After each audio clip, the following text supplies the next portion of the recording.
तो once again Netflix पर एक इंडियन हिंदी लैंग्वेज फिल्म आ चुकी है, जो कि करण जौहर धर्मेटिक एंटरटेनमेंट की प्रोडक्शन है एंड विवेक सोनी ने डायरेक्ट किया है। जी हाँ, मैं बात कर रही हूँ आप जैसा कोई की, जो कि आजकल ट्रेंड कर रही है।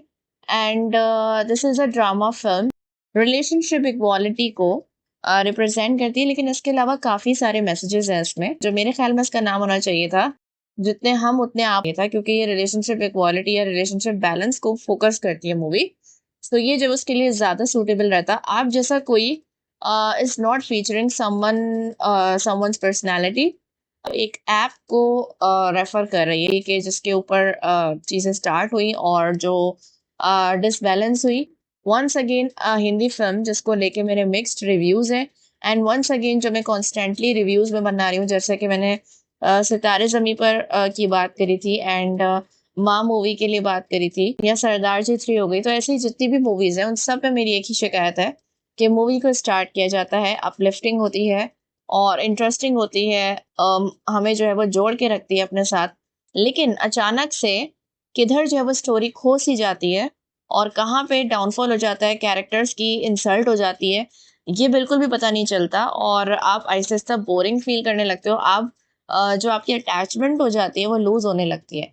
सो यही चीज जो है इस मूवी के साथ है। 11 जुलाई को ये मूवी आई है। सो चलिए इसके बारे में जो है वो जरा बात कर लेते हैं। जल्दी से दी हॉट प्लैनेट सब्सक्राइब कर लें, don't forget to like and share the video. In the end इसके जो मेन स्टार्स हैं उसमें है आर माधवन, जो कि प्ले कर रहे हैं एज अ संस्कृत प्रोफेसर, जो कि एक middle age professor and an awkward person है नेम श्री रेणु त्रिपाठी, जिसको सब श्री करते हैं। इस मूवी में तो श्री ही कर रहे हैं और श्री की बहुत ज़्यादा हैसियत और अहमियत भी है। अगर आपने मूवी देखी होगी तो आपको पता होगा। और फीमेल प्रोटेगोनिस्ट में जो है वो फातिमा सना श्री इज परफॉर्मिंग एज मधु बोस, जो कि एक फ्रेंच इंस्ट्रक्टर है इन कैलकाटा। श्री का ताल्लुक जो है जमशेदपुर से है इन बिहार। फ्रेंच इंस्ट्रक्टर है यानी मधु बोस, वो बंगाली है। अच्छा, अब श्री की अगर पर्सनालिटी की बात करूं, तो जिस तरीके की उसकी पर्सनालिटी है, like he is now middle age, मगर स्टार्ट मूवी का जब उसकी एक टीनेज से होता है, जब he was a teenage boy and he was proposing some girl, जो कि उसको रिजेक्ट कर देती है फ्रेंडशिप का कह के। लेकिन उसको दिखाया कि वो किस तरीके की एक ऑकवर्ड बात कर देता है, जिसके बाद वो लड़की चली जाती है उसे छोड़ के, और यही बद्दुआ देखी जाती है एक तरीके से कि तुम हमेशा जो है वो सिंगल ही रहोगे। अच्छा, अब श्री की पर्सनैलिटी जो है वो कोई ऐसी नहीं है कि अल्फा मेल टाइप के बहुत ज्यादा dominating authoritative, no. He is like a passive person जो कि अपने हद तक रहता है और he respects women also and he respects everyone. उसके एक भाई भाभी हैं, भाई जो है वो भानु त्रिपाठी, जिनका रोल मानस चौधरी प्ले कर रहे हैं, and Ayesha Raza is playing Kusum Tripathi, जो उसकी भाभी बनी है।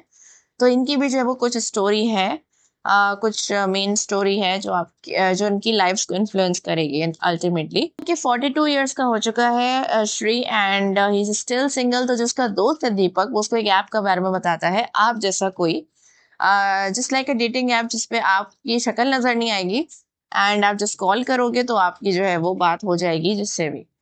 तो वहां पे उसे एक लड़की मिलती है who is calling his name in a very sweet way that he is really liking. So यहाँ तक तो बात चल पड़ी है। अब उसका आता है एक रिश्ता जो उसकी भाभी बताती है, और उस लड़की से जब उसकी मुलाकात होती है, that was Madhu Bose.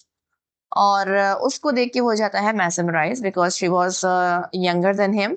She was 32 years old and she was pretty charming. So अब जो है वो ये सोचता है, वो अपने बारे में सब कुछ बता देता है कि संस्कृत का प्रोफेसर हूँ।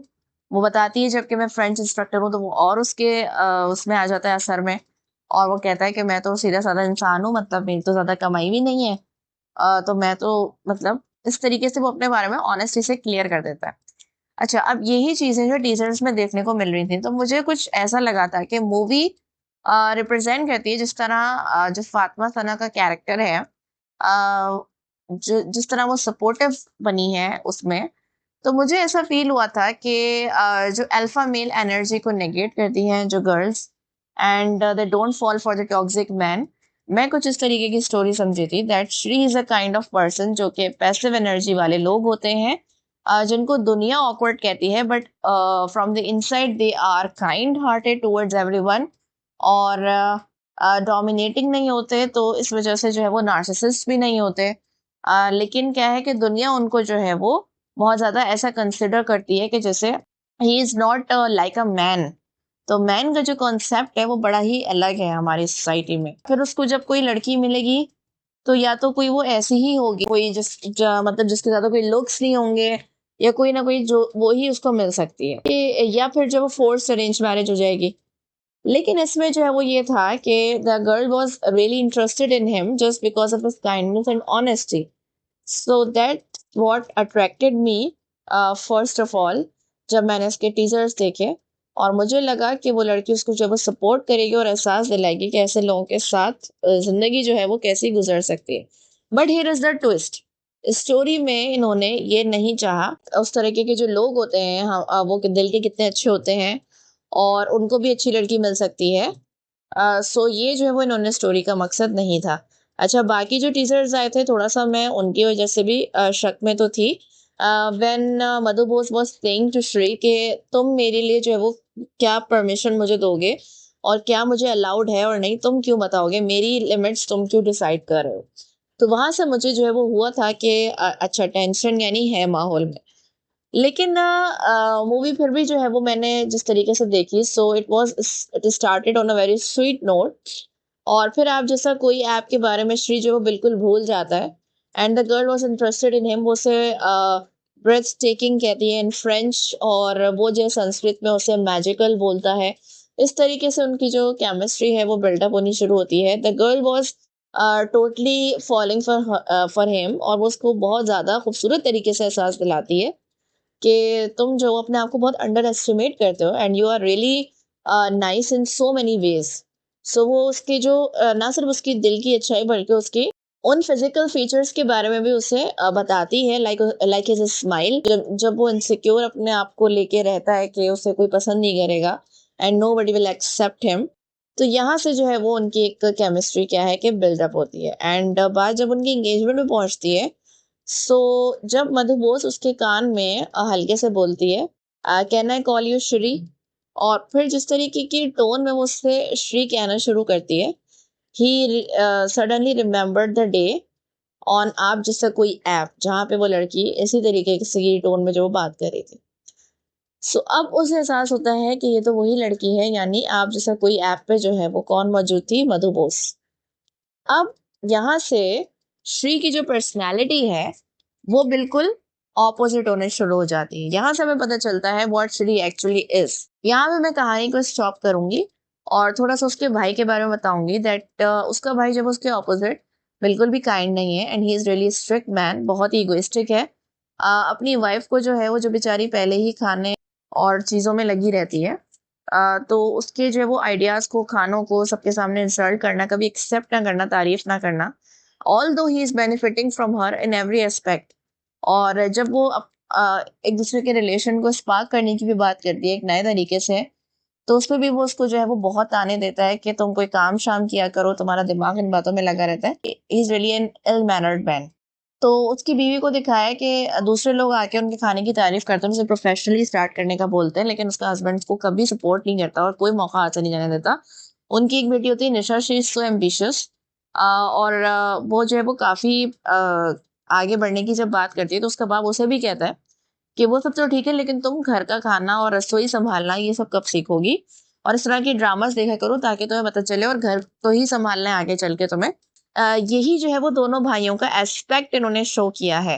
ज्यादातर जो जो बात मुझे अच्छी लगी इस मूवी की वो यही है बेसिकली, कि ज्यादातर मूवीज में अगर किसी को बुरा दिखाना होता है तो उसे कंप्लीट अब्यूजिव दिखाते हैं, like he is beating his wife and daughter, या वो उसको पढ़ने नहीं दे रहा, पैसे नहीं दे रहा बच्चे की पढ़ाई के लिए क्योंकि वो लड़की है, उसे आगे चल के बर्तन मांजने, या फिर अपनी बीवी को जो है वो बहुत ज्यादा अब्यूजिव बिहेवियर है, वायलेंस है। या फिर हम जो है वो देखते हैं कि जिन लड़कों की दिखाते हैं कि शादी नहीं हो रही या डाइवोर्स हो जाती है या तो वो मोस्टली क्या होते हैं, नार्सिसिस्ट होते हैं, अपने आप से मोहब्बत करने वाले, टॉक्सिक होते हैं, डोमिनेटिंग पर्सनैलिटी के होते हैं। सो यहीं पर जो है वो ये मूवी डिफरेंस क्रिएट करती है। दीपक जो कि श्री का दोस्त होता है वो इन दी एंड ये बोलता भी है, जब भाभी उसकी उसको अपने उसके भाई को छोड़ के चली आती है, तो वो ये बोलता भी है कि यार भाई ने ऐसा क्या किया था, ना तो वो मारते थे भाभी को कभी, ना जो है वो ऐसी कोई अब्यूजिव चीज कर देते, यानी उसके लिए बड़ी बात जो है वो बुरे एटीट्यूड की बड़ी बात सिर्फ यही थी कि वो उसको मारते नहीं थे, तो ऐसी क्या बात थी? यानी आप इस बात का जो है वो इंतजार करो कि जब मारपीट होगी तभी जो है वो छोड़ के जाना है। तो अगर हमारे मर्द जो है वो थोड़े से एजुकेट हो गए हैं वीमेन राइट्स के बारे में, तो वो भी इतने ही हुए हैं कि भाई चलो मारपीट होगी तो छोड़ सकती हो। यानी इल मैनर्ड, इल बिहेवियर, मुस्तकिल की इंसल्ट, इसके बारे में जो है वो कोई बात ही नहीं है कि ये तो सब चलता है, इसमें क्या बुरा है। इसी तरीके से जो श्री की पर्सनैलिटी है वो मैं अभी से बता दूं कि वो आपको डिसीव करेगी। आपको ऐसा लगेगा that he is a really good hearted person, और and you will fall in love with him eventually. और आप ऐसी पर्सनैलिटी के लोगों के बारे में भी जो वो समझेंगे कि उनको भी पसंद किया जाना चाहिए। But Shri also turns out to be the same typical person who has grown up in this patriarchal society. चूंकि वो मधु बोस से जो है वो बिल्कुल सेपरेट हो जाता है, और वो वेकेशंस पे जाने लगा होता है इन सब से बातों से दूर भागने के लिए। जब वो उसको कन्फ्रंट करती है, तब वो उसको बताता है कि आप ऐसी ऐप पे हो जहाँ पे ऐसी ऐसी चीजें होती हैं। अब वो लड़की उससे सवाल करती है, जो कि एग्जैक्ट मेरे जहन में भी आ रहा था, कि तुम भी तो ऐप पे हो, इसमें ऐसी कौन सी बात है। ही वॉज लाइक, मेरी बात अलग है, सब मर्द ऐसे ही होते हैं। यहाँ से जो है वो यहीं से प्रॉब्लम स्टार्ट होती है। मधु बोस है, उसके कैरेक्टर की अच्छी बात ये होती है कि वो गुस्सा उसको आता है उसकी बात पे, स्टिल वो भाग रहा होता है, वो उसके पीछे जाती है और उसको पूरा एक्सप्लेन करती है कि मैंने जो है वो किया, ये सब कुछ किया क्योंकि मैं बहुत थक गई थी टॉक्सिक रिलेशनशिप से। लेकिन मैंने जो है वो जब तुम्हें उस दिन सुना, तो मैं तुम्हें सर्च करने लग गई, क्योंकि तुम पहले इंसान थे जिसने मुझसे ये पूछा था कि आपने खाना खाया, जिस पे तुम ऑकवर्ड फील कर रहे थे। But I actually like that thing about you, कि तुम जो है वो औरत को औरत की तरह पसंद करते हो, एक इंसान की तरह पसंद करते हो, और तुम उसको इंसान की तरह ट्रीट कर रहे हो बजाय इसके किसी ऑब्जेक्ट की तरह। और मुझे जो है वो, मैं जब से तुम्हारे पीछे हूँ कि मैं तुम्हें ढूंढ रही हूँ, और इसी तरीके से मैंने लिंक निकाला कि तुम कहाँ पर हो, मैं यहाँ तक तुम्हारे लिए आई रिश्ता लेके। सो that was so beautiful and wholesome about her. अब इससे जो है वो दो तीन मैसेजेस मिले इस एक सीन से। इंसान का पास्ट जो है वो कुछ भी हो सकता है। जब आप रिलेशनशिप में आओ, forget there past and focus on their present and future which you guys will be having together. क्योंकि मैटर वो करता है, पास्ट में तो आपने भी बहुत कुछ किया होगा, जो आपसे पहले था उसके लिए वो बंदा रिस्पॉन्सिबल नहीं है, वो पार्टनर आपका रिस्पॉन्सिबल नहीं है जो पहले हो चुका। रिस्पॉन्सिबल वो उस चीज के लिए कि वो आज आपके साथ क्या है, क्या कर रहा है और फ्यूचर में क्या करेगा। श्री ने जो है वो पहले भी मैच्योरिटी का मुजाहरा किया था, जब उसको उस लड़के के बारे में पता चलता है with which Madhu was in a relationship before him. तो वो उससे ऑनेस्टली पूछ लेता है तमीज से, और उसको तमीज सब कुछ बता भी देती है। लेकिन इस हवाले से जो है वो उसने बहुत ही ज्यादा गलत गलत बातें सोच ली उसके बारे में। और दूसरी चीज ये मैटर करती है कि communication and confrontation is of utmost importance in a relationship. ये नहीं हो सकता कि आप जो है वो कॉन्वर्जेशन से भाग जाओ, जिस तरह श्री कर रहा था। गुस्सा उस लड़की को आया था क्योंकि कैरेक्टर पे सवाल उसके उठा था, लेकिन वो बजाय भागने के वो उसके पीछे गई, and she understood the need of explaining him. ऐसा नहीं कि उसने कहा कि अब तो मैं एक्सप्लेन ही नहीं करूंगी, उसने कहा कि एक मौका देना चाहिए, अगर वो गलत समझ रहा है तो उसको एक्सप्लेन करना चाहिए, then rest is up to him. लेकिन ऐसा नहीं है कि सारी जिंदगी फिर आप एक्सप्लेन ही करते रहो, या उसके बाद वो आपको आपकी लिमिट्स डिसाइड करते रहे सारी जिंदगी। That's not an option. So यहाँ से श्री का जो है वो बहुत ही ज्यादा डार्क फेस रिवील होता है when he returns the engagement ring. और मतलब मुझे ये एक्सपेक्टेशन नहीं थी कि वो ऐसे बिहेव करेगा, और वो उसको characterless and so many things जो है वो उसको बोल देता है। सो ये मुझे बड़ा अफसोस हुआ कि श्री जो है, I really disappointed I think all of its audience. And Madhu ने जो है फिर कहा कि आप भी बाकी लोगों की तरह ही निकले। हर इंसान जो कि बुरा होता है या बुरी सोच रखता है, जरूरी नहीं कि वो कम्प्लीटली बुरा हो, कोई भी कंप्लीट बुरा और कंप्लीट अच्छा नहीं होता। Nobody is perfect. मूवी एक तो ये शो करती है, दूसरा वो ये भी शो करती है, अगर एक इंसान रिस्पेक्टिंग है टुवर्ड्स विमेन, काइंड हार्टेड है, तो जरूरी नहीं कि वो रिलेशनशिप में भी परफेक्ट ही हो। बाज लोग टॉक्सिक नहीं होते, रेड फ्लैग्स नहीं होते, स्टिल जो है वो रिलेशनशिप में गलतियां करते हैं। इसी तरीके से उसका भाई था कि वो कंप्लीटली कोई अब्यूजिव इंसान नहीं था, but he abuses his wife emotionally. वो उसको दूसरों के सामने जलील करता है, उसके खाने की चीजें, हर चीज उसके बारे में, कोई बात भी उसके बारे में अच्छा नहीं करता, जिससे वो बहुत ज्यादा इमोशनली मेंटली डैमेज हो चुकी है। और जिंदगी के इतने साल उसके और उसके बच्चे पे लगा के, उसके घर पे लगा के, सिर्फ उसको ये हासिल हुआ। तो यहाँ से इन दोनों का ब्रेकअप हो जाता है। मधु और श्री जो है वो अपने रास्ते हो जाते हैं। यहाँ पे बहुत अच्छा एक कैरेक्टर है निशा का, जो कि भतीजी है श्री की। वो अपने चाचू को समझाती है, उस ऐप पर तो आप भी थे, तो ऐसा क्या है कि आपने जो है वो सिर्फ उसको जज करना पसंद किया। उसकी जो कॉन्वर्जेशन थी वो बहुत खूबसूरत थी। अगर आपने मूवी नहीं देखी है तो आप जरूर देखिएगा वो conversation. And from that moment Shri realise what damage he has done. अब जो है वो बहुत बुरे तरीके से तड़प रहा होता है और फिर वो मधु के पीछे जाता है, लेकिन अब मधु के पास वो देख लेता है नमित को। ये वही लड़का था जिसने मधु को हर्ट किया था गलत बात बोल के, और अब वो उससे सॉरी करने आया है। एंड मधु जो है वो रेसिस्ट करी उसे, लेकिन इन दी एंड जो वो बाहर चला जाके दोनों साथ खाना खा रहे होते हैं। यहाँ से श्री जो है वो अगेन ट्रिगर हो जाता है, और अब जिस तरह वो तड़पता हुआ आया था, now he is again in attitude. अब वो जाके फिर से जो है वो उसे क्वेश्चन करने वाला है, और वो उसे जाके बोलता है, मतलब तंजिया सार्केस्टिकली वो बहुत सी बातें बोल देता है कि आप तो आगे ही बढ़े जा रही हैं, पीछे मुड़ के नहीं देख रही हैं। सो इस तरह जो लोग तंजिया बातों से और तानों से भिगो भिगो के जो बातें करते हैं, इससे भी जो वो रिलेशनशिप्स कितना ज्यादा अफेक्ट होते हैं ये दिखाया है।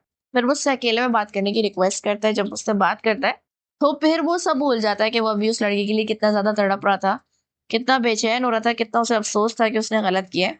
ये सब भूल के बहुत ही वो टिपिकल एक बात बोलता है कि ऐसा करो, सब भूल जाओ, मैंने तुम्हें माफ कर दिया है और वापस आ जाओ। आगे भी मैं तुम्हें ना सब अलाउ करूंगा, लेकिन थोड़ी सी लिमिट्स।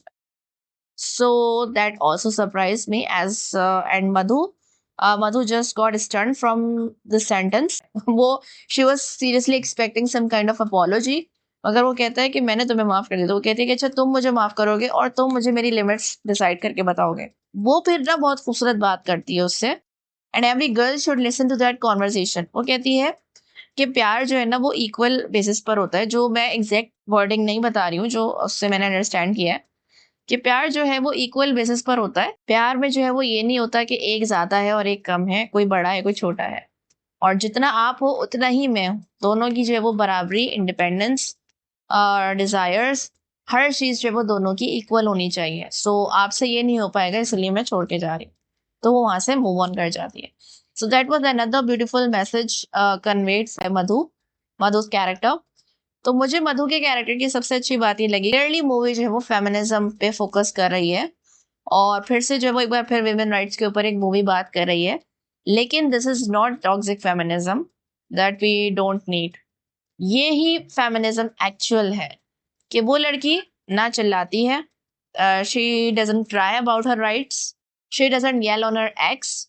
वो बहुत कामली जो है वो उसको ऐसी बात कह जाती है जिसके वजह से श्री के दिल में जो है वो हलचल मच जाती है। That is the most beautiful part of this feminism showed in this movie. अपनी बैटल्स वो लड़ रही है, लेकिन इसके बावजूद जो है वो श्री को उसकी गलतियों का एहसास दिलाती है, लेकिन वो वाकई में ऐसा एहसास दिलाती है कि जो डीप उसके अंदर कुछ तोड़ देता है। She stand for her. उसकी भी 32 एज है, जो कि हमारे यहाँ एक अलार्मिंग एज हो जाती है गर्ल्स के लिए कि अब तक शादी नहीं हुई। But still, she is pursuing her career. She is living her life at her fullest. She chose the kind-hearted person for herself. मगर अगर उसने भी उसे हर्ट किया तो उसके अंदर इतनी पावर है कि वो डेस्परेट होके होल्ड ऑन नहीं कर रही, बल्कि उसे बता के जा रही है कि उसने गलत कहाँ किया है। तो सो मधु's कैरेक्टर जो है वो रियली रियली ब्यूटीफुल। जितने भी उनकी अपेयरेंस और तैयारी थी, saris, the jhumkas and her hair style, the lights, makeup and the deep eyes, वो सब जो है वो मधु के कैरेक्टर से रिलेटेड बहुत खूबसूरत इस मूवी में बनाया गया। श्री का कैरेक्टर भी बहुत ज्यादा जो है वो एज अप्रोप्रिएट कैरेक्टर था। That is also very artistic, क्योंकि अगर आप ओल्ड एक्टर्स को जो है वो आप डिस्कार्ड करना शुरू हो जाते हो, तो यंग एक्टर्स को लेके आप क्या करते हो, ओल्ड बनाने की कोशिश करते हो, या ओल्ड एक्टर्स को बिल्कुल हीरो बनाने की कोशिश करते हो। So both of these are wrong. तो उन्होंने बिल्कुल एक एज अप्रोप्रिएट कैरेक्टर लिया और उनको एज अप्रोप्रिएट कैरेक्टर ही दिया। So R Madhavan is absolutely brilliantly performing his character. वही जो एक ऑकवर्डनेस होती है एक इंसान की, जिसकी वजह से वो बार बार रिजेक्ट हो जाता है, गर्ल्स में पॉपुलर नहीं होता, उसको जो उन्होंने बहुत अच्छे तरीके से प्रेजेंट किया है। And then from transition from being kind hearted to being a typical person, वो बहुत अच्छा था। सो ये सब जो है वो यहाँ तक तो काफी अच्छा चल रहा था। इसके बाद जो पोर्शन है that is really flop for me, क्योंकि बिल्कुल जब वो मूवी का प्लॉट फिसल गया हाथ से छोड़ दिया, कहाँ चला गया, और कैरेक्टर जो आपने डेवलप किया था उसको कंफ्यूज कर दिया। अब श्री का कैरेक्टर जो वो मुझे शदीद कंफ्यूजिंग लग रहा है। मेरे ख्याल में जो मैंने आपको अब तक बातें बताई हैं उसके बाद होना ये चाहिए था Madhu should not return for Shri, क्योंकि उसने एक बार नहीं बल्कि 2 बार इस तरीके से उससे बात करी। That was so wrong with her. So अब बनता नहीं था मधु का उसके पास जाना। लेकिन अब इवेंट्स क्या होते हैं, भानु की जो वाइफ है कुसुम, वो रिश्ता प्रोसेस में जो है उसकी दोस्ती हो जाती है मधु के मामू से, जॉय से, and they both fail in love with each other. ये जब उनको बात पता चलती है तो वो सीन एक अच्छा सीन था, all the very typical. And movie जो है वो काफ़ी इंडियन मूवीज का ही एक टच दे रही थी, कलर थीम्स में, मैसेजेस में।